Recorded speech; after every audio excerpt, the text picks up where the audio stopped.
Oke, kembali lagi di channel saya. Makasih buat kalian yang sudah mengklik video ini ya. Kali ini kita membahas terkait sebutan Pak Jokowi yang dibilang adalah presiden terkorup. Wah, ini viral di media sosial ya. Bahkan ini katanya dari luar ya kan informasi ini. Wah, kita lihat kali ini untuk membahasnya. Sebelum kita ke video, bantu subscribe buat channel saya. Belum subscribe, kita tunggu lama, kita ke videonya langsung. Let's go. Sebuah organisasi jurnalistik luar negeri yang bernama OCCRP atau Organized Crime and Corruption Reporting Project menyatakan bahwasannya Bapak Joko Widodo masuk dalam nominasi Presiden Terkorup 2024. Apa dasarnya? Kalian percaya atau tidak?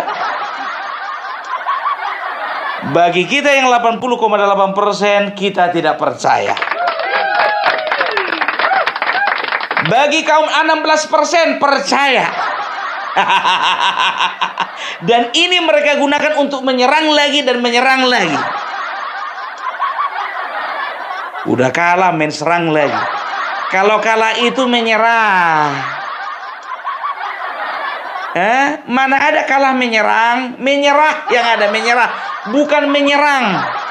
Angkat tangan bikin bendera putih. Segala berbagai macam cara kalian bikin.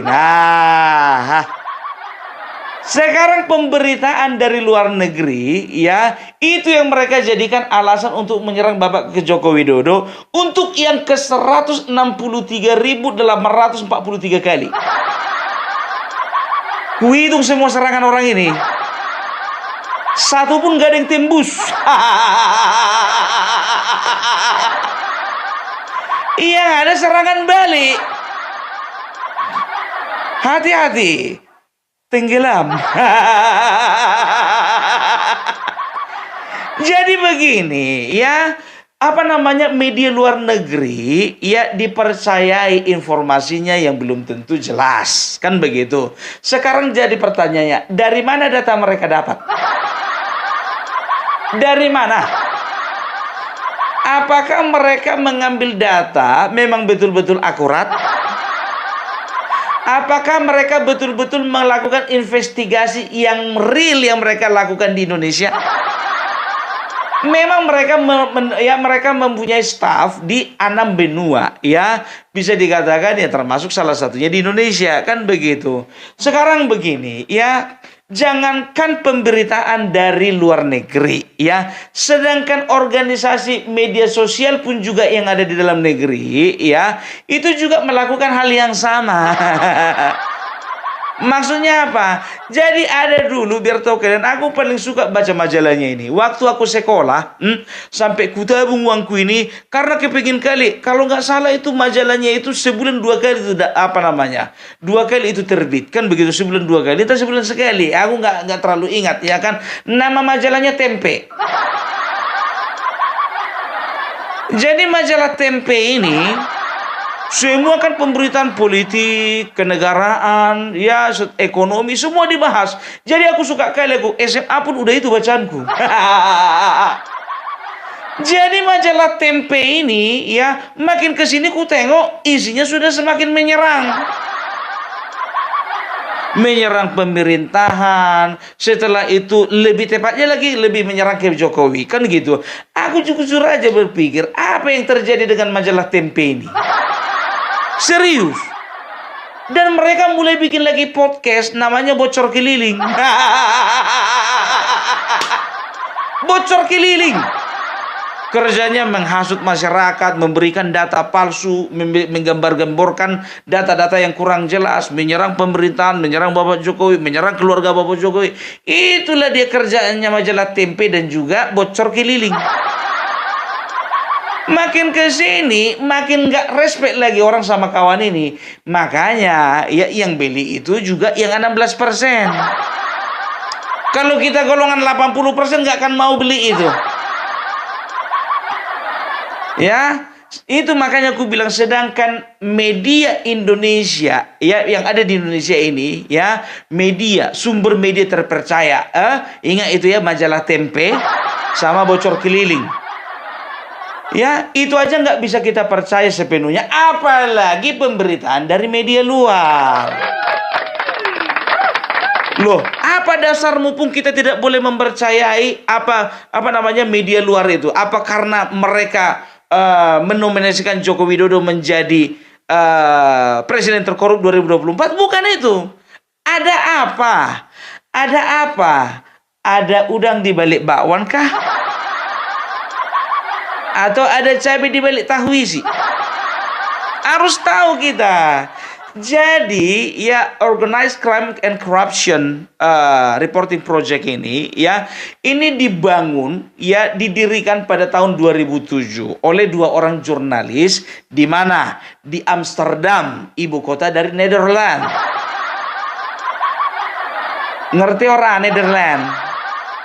Londo.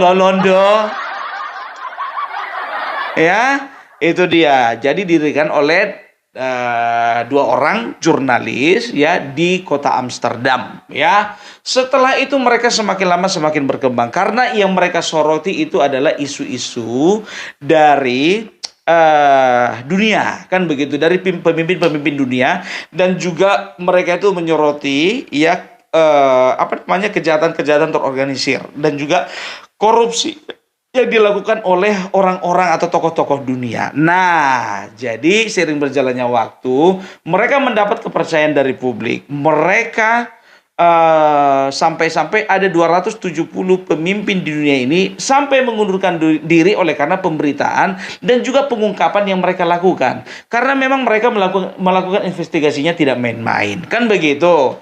Itu yang pertama dulu. Nah, ternyata ya, mereka itu sampai mendapatkan penghargaan. 2003 mereka mendapatkan penghargaan hadiah Nobel ya, perdamaian karena mengungkap kasus korupsi. Setelah itu mereka mendapatkan lagi, pokoknya ada beberapa penghargaan ya yang mereka terima. Ya, mereka makin mendapatkan kepercayaan. Nah, sekarang pertanyaannya, apakah berita tentang pemberitaan Bapak Joko Widodo menjadi presiden terkorup 2024 itu memang betul-betul murni hasil dari investigasi mereka? Kalau memang mereka murni dari hasil investigasi mereka, nah siapa yang mereka wawancara? Kalau mereka wawancara orang model Opung Parbella, kita akan katakan bahwasanya Bapak Joko Widodo adalah presiden terbaik yang pernah dimiliki Indonesia. Tapi kalau mereka tanya Rizik Sihab, Rocky Gerung, mereka tanya yang namanya Faisal Assegaf, Deddy Sitorus, Hasto Kristianto, ya habislah. Kan begitu. Dan siapa yang memberikan data itu kepada mereka? Kita juga nggak tahu, kan begitu ya. Atau mereka mungkin tidak bekerja sama ya, tidak kong kali kong dengan orang-orang di Indonesia, tapi mereka kong kali kong dengan negara-negara luar. Kok yakin kali Pung jadi begini? Ya, jadi begini. Ya, Indonesia sejak tahun 2020 Bapak Joko Widodo memberhentikan ekspor bahan mentah berupa nikel, dan juga ada beberapa barang tambang yang lainnya yang tidak diekspor lagi. Karena apa? Karena Presiden Joko Widodo menerapkan sebuah sistem yang sangat luar biasa. Apa itu? Hilirisasi ya. Jadi kalau kemarin ya, Indonesia sebelum tahun 2020 mereka itu mengirim, ini aku ambil contoh dari nikel saja ya. Jadi dari nikel bahan baku untuk membuat baterai ya, apalagi baterai untuk kendaraan listrik ya. Jadi sebelum 2019 sebelum 2020, yaitu 2019 dan seterusnya, Indonesia itu hanya mengirimkan atau mengekspor bahan baku, bahan mentah. Nah, hal inilah yang dipandang Bapak Joko Widodo bahwasanya sudah saatnya Indonesia mendirikan sebuah pabrik sendiri di negara sendiri ya, supaya apa? Supaya bahan mentah itu dikelola dan diproduksilah ya barang-barang turunan dari produk nikel ini, sehingga apa? Sehingga meningkatkan pendapatan negara. Gitu loh, ya, sehingga mendapatkan pendapatan negara yang berlipat-lipat kali ganda. Kalian tahu, ya, ini dari Kementerian Keuangan mengatakan bahwasanya tahun 2019 waktu kita mengekspor, kita hanya mendapatkan sekitar 3,5 miliar, ya, 3,50 miliar, ya, pendapatan, ya. Tapi setelah kita tidak ekspor lagi, yang kita kirim adalah bahan sudah jadinya, kita menerima penghasilan sekitar 120,14 miliar. Artinya ini 14 miliar dolar ya. Jadi bisa dikatakan peningkatan dari sebelum ekspor, ya, setelah ekspor dan tidak mengekspor lagi, itu ada sekitar 263%. 263%, ya. Jadi kalau dirupiahkan, sewaktu masih mengekspor bahan mentah, kita itu mendapatkan omset sekitar 3,50 miliar. Kalau di Indonesia kan, kalau dikurskan ke dalam rupiah, ya, karena itu tadi hitungannya dolar, dikurskan ke dalam rupiah, itu menjadi 51 triliun.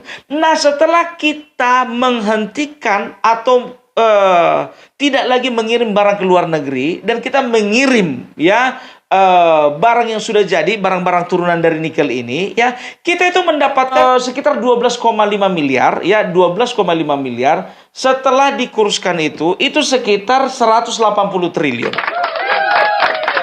Bayangkan kalian, dari 51 triliun menjadi 181 triliun. Itu dia. Jadi bisa dikatakan ini adalah langkah yang sangat tepat dan langkah yang sangat besar bagi bangsa kita. Nah, terjadilah kerugian di negara-negara yang selama ini menerima impor nikel dari Indonesia. Negara manakah itu? Negara-negara Eropa dan Amerika Serikat. Negara Eropa mana saja? Ada Perancis, ada Denmark, ada Jerman, ada Belanda, dan lain sebagainya. Plus negara Amerika Serikat. Mereka marah, maka tahun 2021 mereka melakukan gugatan kepada WTO. Kan begitu, World Trade Organization.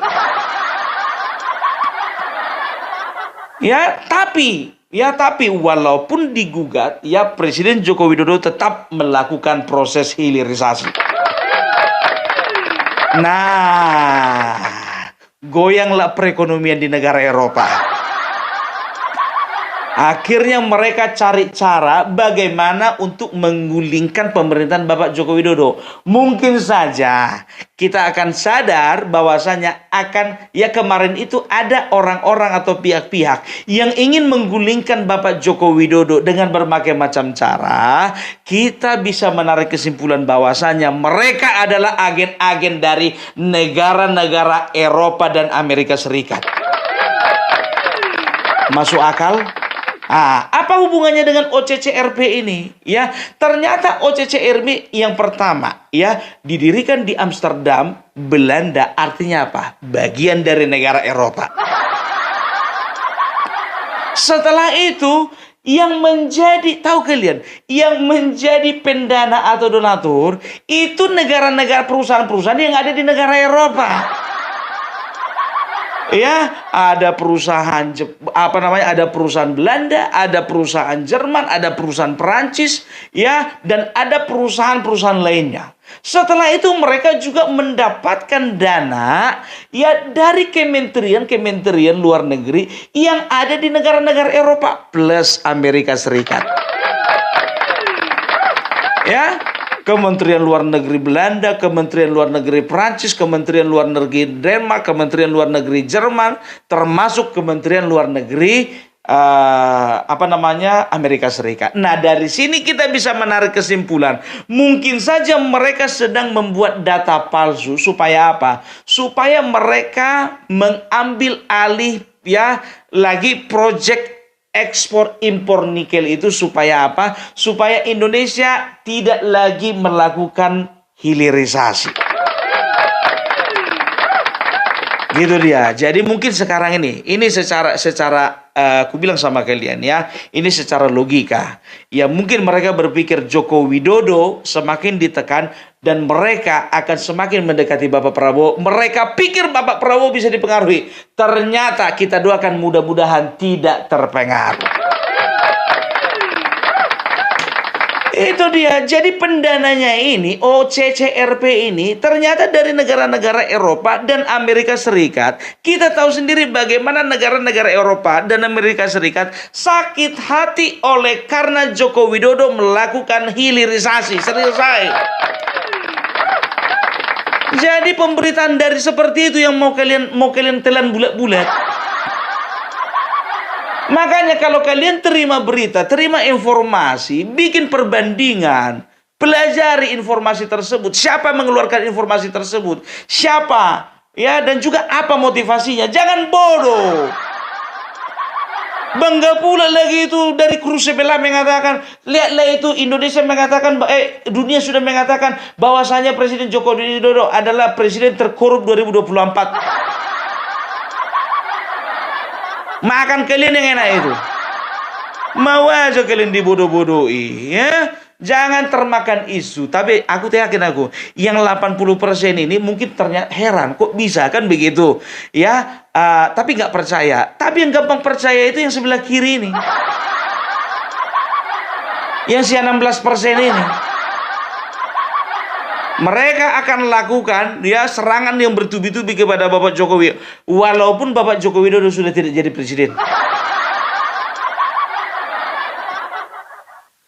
Aku bilang sama kalian, ya, mungkin situasi politik di dalam negeri itu mereka sudah baca, ya, luar negeri sudah membaca. Maka mereka keluarkan data seperti itu supaya apa? Supaya di dalam makin kisruh dan mereka punya bahan untuk menyerang Bapak Joko Widodo kembali, kan begitu. Masih ingat yang keberapa kali? Yang ke 143 567 kali. Masih ingat aku? 143 567 kali. Itu serangan yang mereka lakukan untuk Bapak Jokowi. Ternyata apa? Enggak tumbang-tumbang, yang tenggelam malah mereka sendiri. Ini enggak aja. Ada yang ngirim video sama aku, ya kan, lagi lari pagi. Siapa namanya? Hasto Kristianto dengan Nixon Nababan. Lari-lari orang itu pakai baju merah, kan. Ya, apa dibilang? Bahwasanya Hasto digagalkan, batal ditersangkakan.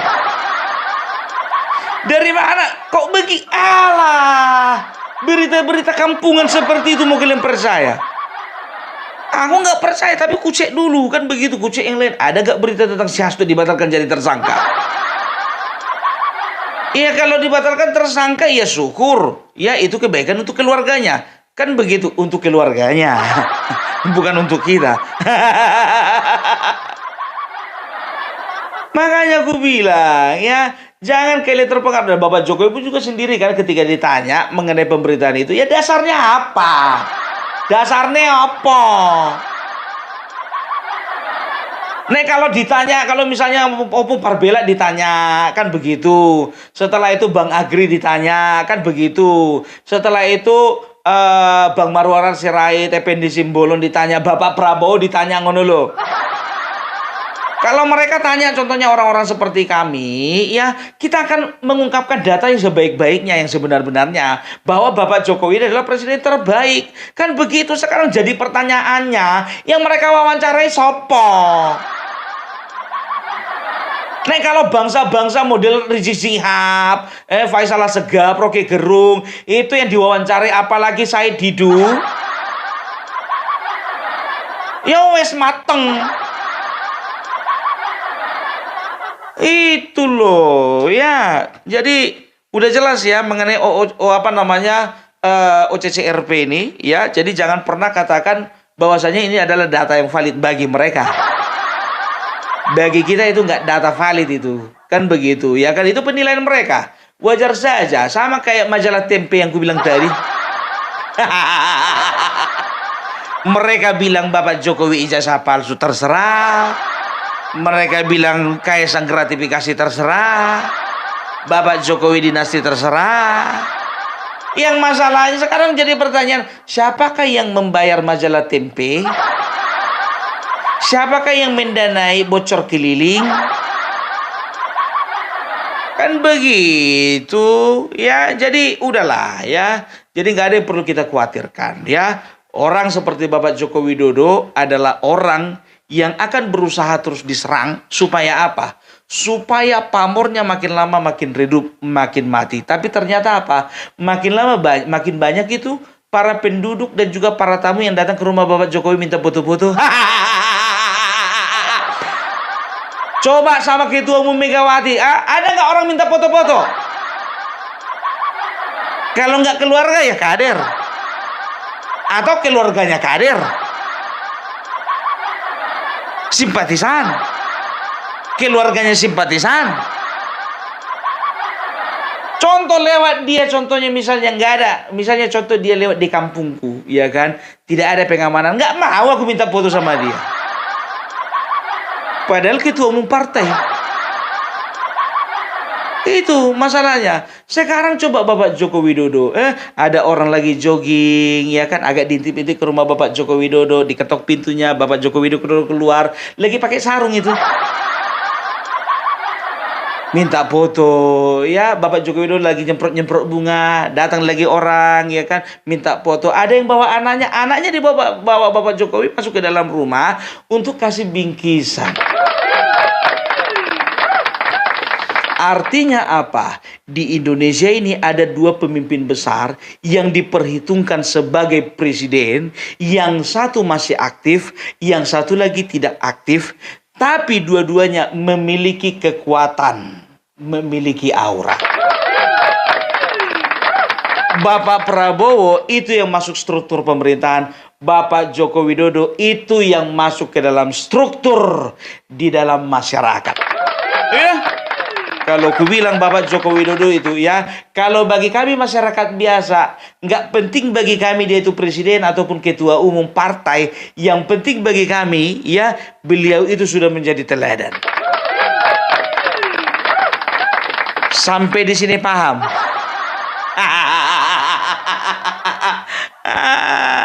Makanya sadar tidak sadar, apapun kalian katakan, Bapak Joko Widodo itu masih merupakan pemimpin bangsa ini yang masih dicintai oleh rakyatnya. Jadi jangan kalian katakan bahwasanya hanya kita mencintai Bapak Joko Widodo, tapi Bapak Joko Widodo juga masih mencintai kita. Ya? Jadi biasa itu ya, kalau ada dua orang saling mencintai, selalu ada serangan dari orang ketiga.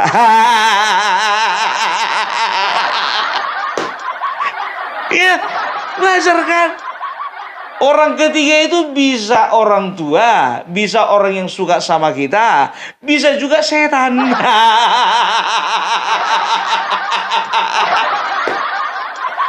Terserah kalian mau mengelompokkan mereka kemana. Ya, itu dia media asing.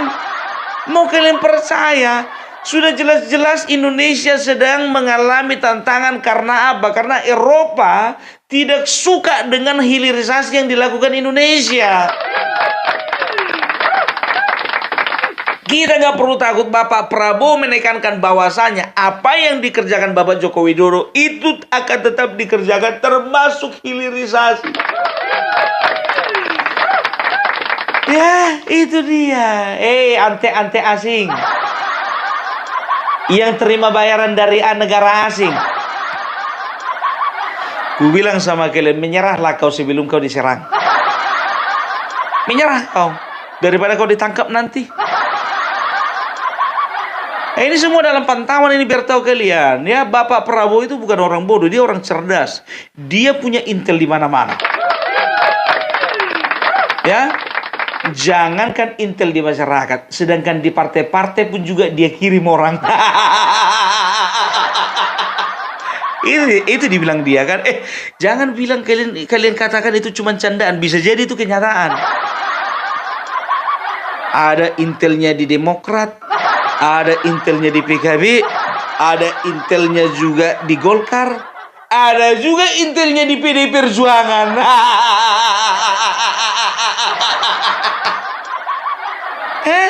Iya, Itu dia, makanya prajurit itu, Pak. Apalagi dia sudah disematkan apa namanya marga Simbolon. Wah. Udah banyak kian taktiknya, makin banyak lagi. Iya, jadi nggak bisa. Kalau mau kalian rusak hubungan Bapak Prabowo dengan Joko Widodo nggak bisa. Apalagi hubungan Bapak Prabowo dan Jokowi dengan rakyatnya nggak bisa, nggak bisa. Jadi kita bergandengan tangan. Kalau bukan kita yang menjaga bangsa ini, siapa lagi? Ya kan? Jangan mau kita termakan hoax. Mentang-mentang itu pemberitaan dari luar negeri, kita belum tentu ya memang betul hasil dari investigasi yang bersih, jujur. Ya, mungkin saja mereka ada kepentingan. Ya, bisa jadi. Kalau aku bilang, aku katakan 100% ada kepentingan. Ada yang bertanya lagi, Pung, masalah PPN 12%. Nanti kita bahas. Oke, jadi ini dari Opung Parbelak. Salam NKRI, NKRI harga mati. Oke, itu dia videonya, gimana menurut kalian, dan sampai bertemu di video saya selanjutnya. Bye.